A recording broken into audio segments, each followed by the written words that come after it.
নমস্কাৰ সকলোকে স্বাগতম জনাইছো আমাৰ দেৱ লাইব্ৰেৰী চেনেলত। আজি আমি আলোচনা কৰিম ক্লাছ 6ৰ অসমীয়া পাঠ্যপুথিৰ 13 নম্বৰ চেপ্টাৰৰ প্ৰশ্ন উত্তৰসমূহ। ইয়াত 13 নম্বৰ চেপ্টাৰৰ নাম হৈছে সাপ আৰু ভেকুলী ৰজা।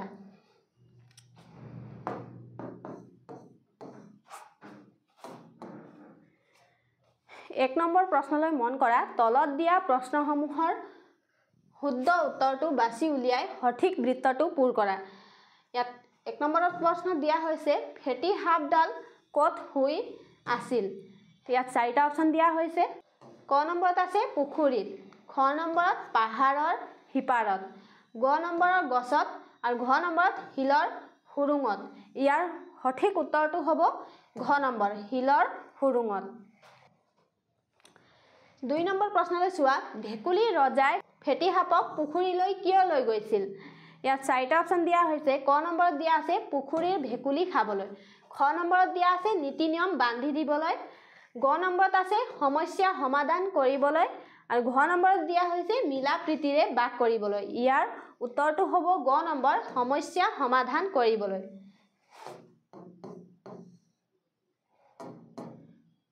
2 নম্বৰত দিয়া হৈছে তুমি ওপৰৰ দ্বিতীয় প্ৰশ্নৰ উত্তৰটো কিয় শুদ্ধ বুলি বাছি ল'লা, তোমাৰ সহপাঠীৰ লগত আলোচনা কৰি কোৱা। এই ওপৰৰ দ্বিতীয় নম্বৰ প্ৰশ্নৰ উত্তৰটো তোমালোকে কিয় শুদ্ধ বুলি বাছি ল'লা, ইয়াৰ কাৰণটো তোমালোকক লিখিবলৈ কোৱা হৈছে। তো তোমালোকে লিখিবা, মই দ্বিতীয় প্ৰশ্নৰ উত্তৰ গ শুদ্ধ বুলি বাছি লৈছোঁ, কিয়নো অনুচ্ছেদত ভেকুলী ৰজাই স্পষ্টকৈ কৈছে যে তেওঁৰ ৰাজ্যৰ প্ৰজা তেওঁক নুশুনা হ'ল আৰু তেওঁক ৰজা ভাঙিবলৈ বিচাৰিছে। সেইকাৰণেই তেওঁ সমৰ্থন দিব পৰা এজন মিতিৰ বিচাৰি আহিছিল। ফেটি সাপেও তেওঁক প্ৰতিশ্ৰুতি দিলে যে তেওঁ সমস্যাটো সমাধান কৰিব। সেয়ে ভেকুলী ৰজাই সাপক পুখুৰীলৈ লৈ গৈছিল।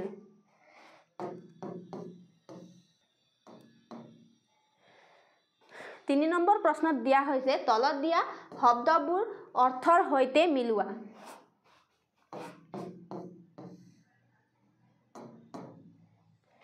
ইয়াত চোৱা শব্দ আৰু অৰ্থ দিয়া হৈছে। ইয়াত শব্দত আছে উল্লাস। উল্লাস শব্দৰ অৰ্থ হৈছে আনন্দ উল্লাস। মতানৈক্যৰ শব্দৰ অৰ্থ হৈছে মতৰ পাৰ্থক্য। গুমাৰ অৰ্থ হৈছে গুমুঠা বিবৰ্ণ। যুঁজাৰু শব্দৰ অৰ্থ হৈছে যি যুঁজ কৰে। ভংগৰ অৰ্থ হৈছে ভগা। 4 নম্বৰ প্ৰশ্নত দিয়া হৈছে তলত দিয়া প্ৰশ্নসমূহৰ উত্তৰ পোৱা আৰু লিখা। ক নম্বৰ প্ৰশ্নত দিয়া হৈছে ভেকুলী ৰজা ক'ত বাস কৰিছিল। উত্তৰত লিখিবা ভেকুলী ৰজা পুখুৰীত বাস কৰিছিল। খ নম্বৰত আছে ভেকুলী ৰজাই কেনেকৈ ৰাজ্যৰ ভেকুলীবোৰক দায়িত্ব পালনৰ বাবে আগ্ৰহী কৰি তুলিছিল। ইয়াৰ উত্তৰত তোমালোকে লিখিবা ভেকুলী ৰজাই গাঁওবুঢ়া, টেকেলা আদি পদ ৰাজ্যৰ ভেকুলীবোৰক দায়িত্ব পালনৰ বাবে আগ্ৰহী কৰি তুলিছিল।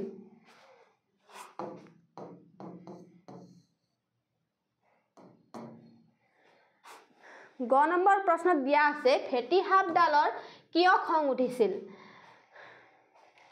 ফেটি সাপডালৰ খং উঠিছিল কাৰণ ভেকুলী ৰজাই ইটো শিলৰ পৰা সিটো শিললৈ জঁপিয়াই যাওঁতে শিলৰ সুৰুঙত শুই থকা ফেটি সাপৰ শান্তি ভংগ কৰিলে। গ নম্বৰ প্ৰশ্নত দিয়া হৈছে ভেকুলী ৰজাৰ মিতিৰৰ ঘৰ ক'ত আছিল।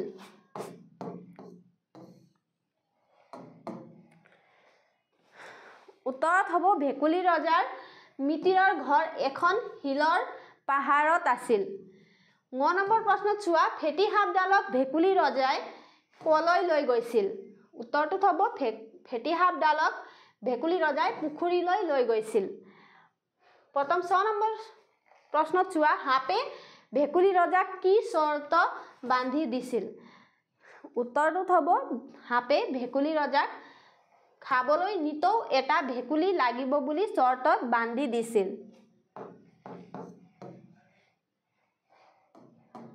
5 নম্বৰ প্ৰশ্নত চোৱা তলত দিয়া প্ৰশ্নকেইটাৰ উত্তৰ আলোচনা কৰি কোৱা আৰু লিখা। ক নম্বৰত দিয়া হৈছে ভেকুলী ৰজা আৰু প্ৰজাৰ মাজত কিয় মতানৈক্য হৈছিল।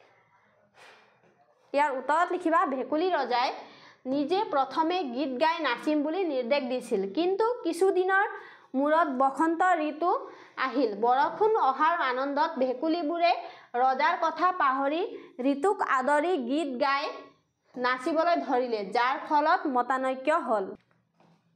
খ নম্বৰ প্ৰশ্নত চোৱা, ভেকুলী ৰজাই কিছু নীতি নিয়ম বান্ধি থৈ যোৱাৰ কথা কিয় চিন্তা কৰিছিল?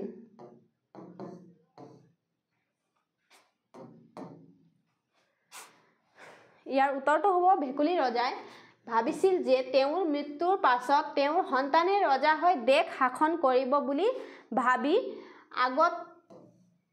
আগতীয়াকৈ নিয়মবোৰ স্থানীয়ভাৱে বান্ধি থৈ যাব লাগে বুলি চিন্তা কৰিছিল। গ নম্বৰ প্ৰশ্নত দিয়া আছে, ভেকুলী ৰজা কিয় বিপাঙত পৰিছিল? সাপে সকলো ভেকুলী খাই পেলালে আৰু শেষত ভেকুলী ৰজাক খাবলৈ ওলাল, যাৰ বাবে ভেকুলী ৰজা বিপাঙত পৰিল।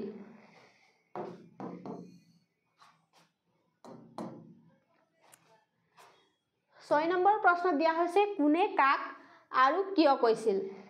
ক নম্বৰ প্ৰশ্নত চোৱা, বিহু আহিলে প্ৰথমে ময়ে গীত গাম আৰু নাচিম। এই কথাষাৰ কোনে কাক আৰু কিয় কৈছিল? ইয়াৰ উত্তৰটো হ'ব, উক্ত কথাষাৰ ভেকুলী ৰজাই সভাত সকলো প্ৰজাক কৈছিল, কাৰণ তেওঁ আগতে গীত গাই নাচিব আৰু বাকীবোৰ তেওঁৰ লগে লগে নাচিব। খ নম্বৰ প্ৰশ্নত চোৱা, এয়া ঋতু বা উৎসৱৰহে গীত, তেওঁলোকে গাইছে গাওক, আমিও জানো উৎসৱৰ আনন্দ অনুভৱ কৰা নাই। উক্ত কথাষাৰ ডা ডাঙৰীয়াসকলে ভেকুলী ৰজাক কৈছিল, যাতে তেওঁ প্ৰজাক ক্ষমা কৰে। গ নম্বৰ প্ৰশ্নত দিয়া আছে, মোৰ সমান শক্তিশালী কাকো তুমি বিচাৰি নোপোৱা। এই কথাষাৰ কোনে কাক আৰু কিয় কৈছিল? উত্তৰত হ'ব, উক্ত কথাষাৰ ফেঁটীসাপে ভেকুলী ৰজাক কৈছিল, যাতে তেওঁক মিতিৰ হিচাপে গ্ৰহণ কৰে। ঘ নম্বৰ প্ৰশ্নত দিয়া আছে, মই নাজানো তুমিহে মোক মাতি আনিছিলা। এই কথাষাৰ ফেঁটীসাপে ভেকুলী ৰজাক কৈছিল, কাৰণ ভেকুলী ৰজাই কৈছিল পুখুৰীত এটাও ভেকুলী নাই। 7 নম্বৰ প্ৰশ্নত চোৱা, আগ পাছ নুশুনি কাম কৰিলে নিজৰে বিপদ হয়, শিক্ষকৰ সহায় লৈ সাধুটোৰ আধাৰত কথাষাৰৰ তাৎপৰ্য ব্যাখ্যা কৰা। তো উত্তৰ তোমালোকে এনেদৰে লিখিবা, সাধুটোৱে এই কথা শিকায় যে কাম কৰাৰ আগতে বুজাবুজি, পৰিস্থিতিৰ মূল্যায়ন আৰু দূৰদৰ্শিতা অতি প্ৰয়োজনীয়, কাৰণ কেতিয়াবা নিজে লোৱা সিদ্ধান্তটোৰ পৰা নিজেই বিপদত পৰে। উদাহৰণস্বৰূপে, ভেকুলী ৰজাই আগপাছ নাভাবি শিলৰ পৰা শিললৈ জাপ দিছিল, যাৰ ফলত সি সাপৰ খঙৰ সন্মুখীন হৈছিল। নেক্সট চোৱা, ভাষা অধ্যয়ন। 8 নম্বৰ প্ৰশ্নত দিয়া হৈছে, উতে প্ৰত্যয় পদ ব্যৱহাৰ কৰি তলত দিয়া বাক্যবোৰ পূৰ কৰা। এই উতে প্ৰত্যয় যোগ কৰি তলৰ বাক্যবোৰ পূৰ কৰিবলৈ কোৱা হৈছে। ইয়াত ক নম্বৰ প্ৰশ্নত চোৱা, তলাটো খুলিবলৈ ডেছ চাবিপাত পৰি গ'ল, ল যোগ উতে। উত্তৰত হ'ব, তলাটো খুলিবলৈ লওঁতে চাবিপাত পৰি গ'ল। খ নম্বৰত আছে, কিতাপখন চাই ল'বা, দি যোগ উতে, কিতাপখন দিওঁতে চাই ল'বা। কামটো কিছু সময় লাগিব। উত্তৰত হ'ব, কামটো কৰোঁতে কিছু সময় লাগিব।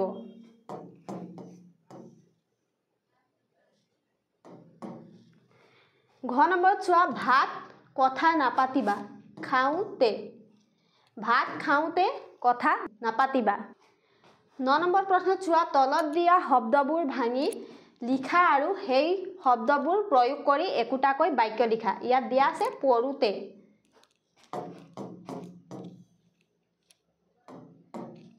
ইয়াত চোৱা, পঢ়োতে পৰ যোগ উতে, মই কিতাপ পঢ়োতে দৰ্জাখন বন্ধ কৰিলোঁ। খ নম্বৰত আছে বহুতে, ব যোগ উতে, মই গছৰ তলত বহুতে এজাক চৰাই দেখিছিলোঁ। গ নম্বৰত আছে শুওঁতে, শু যোগ উতে, মায়ে শুওঁতে মই চুপচাপ থাকোঁ। ঘ নম্বৰত আছে গাওঁতে, গা যোগ উতে, ৰীতাই গীত গাওঁতে মাতটো খুব সুন্দৰ লাগিছিল।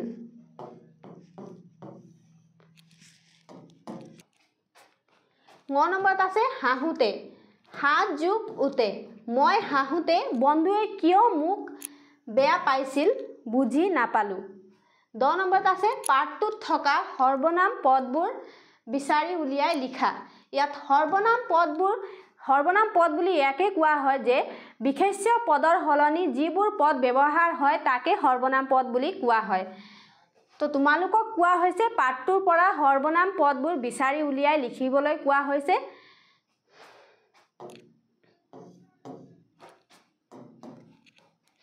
তো তোমালোকে লিখিবা সৰ্বনাম পদ আমি, তুমি, তেওঁ, তেওঁলোক, তোমালোক, মই, নিজে, তোক, তাতে, তেওঁৰ।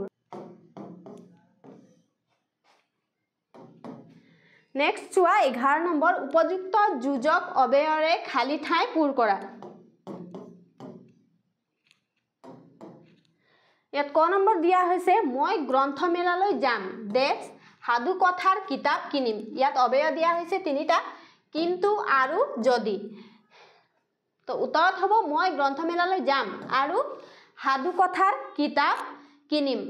খ নম্বৰত আছে ডেছ বৰষুণ দিয়ে এইবাৰ খেতি ভাল হ'ব।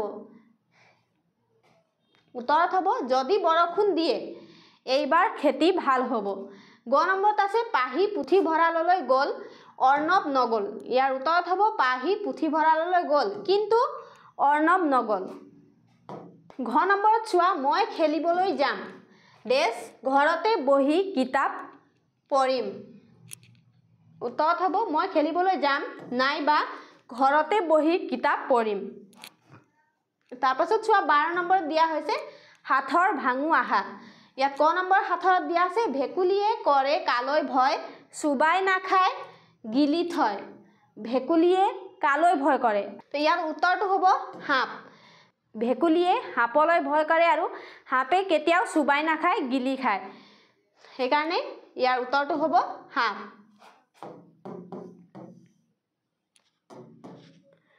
তাৰপাছত চোৱা খ নম্বৰ বাঘৰ দৰে জঁপিয়াই কুকুৰৰ দৰে বহে শিলৰ দৰে তল যায় তুলাৰ দৰে ভাহে। ইয়াৰ উত্তৰটো হ'ব ভেকুলী। গ নম্বৰ প্ৰশ্নত চোৱা পাঠটোত এটা 3 আখৰীয়া শব্দ আছে যাৰ প্ৰথম আৰু তৃতীয় আখৰ মিলি এবিধ পোহনীয়া চৰাই হয়। ইয়াত 3 আখৰীয়া শব্দটো হৈছে পাহাৰ। তো ইয়াত কোৱা হৈছে এই প্ৰথম আৰু তৃতীয় আখৰ মিলি এবিধ পোহনীয়া চৰাই হয়। তো প্ৰথম আৰু তৃতীয় পা আৰু ৰ। পা যোগ ৰ পাৰ। তো ইয়াৰ উত্তৰটো হৈছে পাৰ।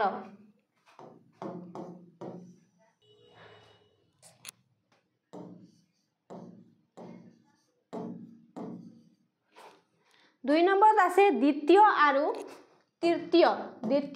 তৃতীয় আখৰ মিলি এবিধ ডিঙিত পিন্ধা গহনা হয়। ইয়াত দ্বিতীয়টো হৈছে হা আৰু তৃতীয়টো হৈছে ৰ। তো ইয়াৰ উত্তৰটো হৈছে হাৰ।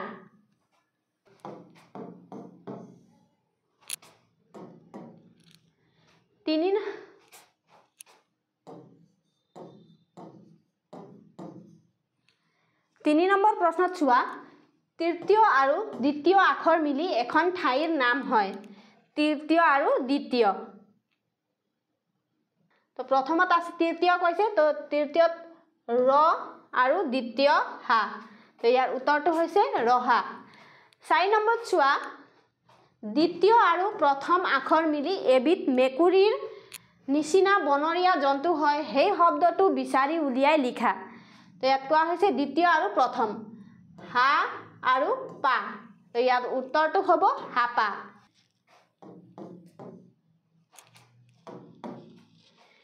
তাৰপিছত চোৱা জ্ঞান সম্প্ৰসাৰণ। 13 নম্বৰ প্ৰশ্নত দিয়া হৈছে সাপে নিতৌ এটাকৈ ভেকুলী খোৱাৰ ফলত পুখুৰীটোত এটাও ভেকুলী নাইকিয়া হৈছিল আৰু অৱশেষত ভেকুলী ৰজাকে খাবলৈ বিচাৰিছিল। সাপৰ কথা শুনি ভেকুলী ৰজা বিপাঙত পৰি সাপৰ পৰা পৰিত্ৰাণৰ উপায় চিন্তা কৰিছিল। তোমালোকৰ মতে ভেকুলী ৰজাই সাপৰ পৰা পৰিত্ৰাণ পাব পাৰিলেনে? যদি পাৰিলে ভেকুলী ৰজাই বাৰু কি বুদ্ধি কৰিলে ভাবি কোৱা আৰু লিখা। তো ইয়াৰ উত্তৰত তোমালোকে লিখিবা, মোৰ মতে ভেকুলী ৰজাই সাপৰ পৰা পৰিত্ৰাণ পাব নোৱাৰিলে। সাপৰ কথা শুনি ভেকুলী ৰজা বিপাঙত পৰিল আৰু সাপৰ পৰা পৰিত্ৰাণৰ উপায় চিন্তা কৰিবলৈ ধৰিলে। সি উপলব্ধি কৰিলে যে আগ পাছ নুশুনি কাম কৰিলে নিজৰে বিপদ হয়।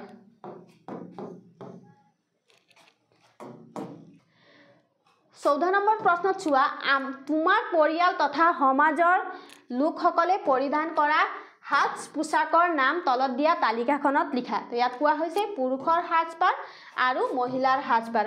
তোমালোকৰ অঞ্চলত পুৰুষ আৰু মহিলাই কি সাজপাৰ পৰিধান কৰে সেইবোৰ তোমালোকক লিখিবলৈ কোৱা হৈছে। তো তোমালোকে লিখিবা, ইয়াত চোৱা পুৰুষৰ সাজপাৰ, ইয়াত ধুতি, গামোচা, কুৰ্তা, পেণ্ট চাৰ্ট, লুংগি আদি। তাৰপাছত আছে মহিলাৰ সাজপাৰ। মহিলাৰ সাজপাৰত হ'ব মেখেলা চাদৰ, শাৰী, চুৰিদাৰ আদি। 15 নম্বৰ প্ৰশ্নত চোৱা, ভেকুলীৰ বিয়া পাতিলে যিদৰে বৰষুণ দিয়ে বুলি লোকবিশ্বাস আছে, ঠিক তেনেদৰে কি লোকবিশ্বাস তোমাৰ অঞ্চলত প্ৰচলিত হৈ আছে অভিভাৱক আৰু শিক্ষকৰ লগত আলোচনা কৰি লিখা। তো তোমালোকে ইয়াৰ উত্তৰত এনেদৰে লিখিব পাৰা। 1 নম্বৰত পুখুৰীত মাছ ওপৰে ওপৰে উঠিলে বৰষুণ আহিব বুলি বিশ্বাস কৰে। তাৰপাছত আছে 2 নম্বৰত আছে ডাঙৰ চৰাই ঘৰৰ ওপৰত ঘূৰি ফুৰিলে শুভ লক্ষণ বুলি ধৰা হয়। 3 নম্বৰত আছে কুকুৰে আগতেই ভয় পায় বা কাঁপে, তেতিয়া মানুহে ভাবে ভূমিকম্প হ'ব পাৰে। তো আজিৰ কাৰণে ইমানতে সামৰণি মাৰিছোঁ। যদি তোমালোকক এই ভিডিঅ'টো ভাল লাগিছে তেন্তে লাইক, কমেণ্ট, শ্বেয়াৰ আৰু ছাবস্ক্ৰাইব কৰিবলৈ নাপাহৰিবা। ধন্যবাদ।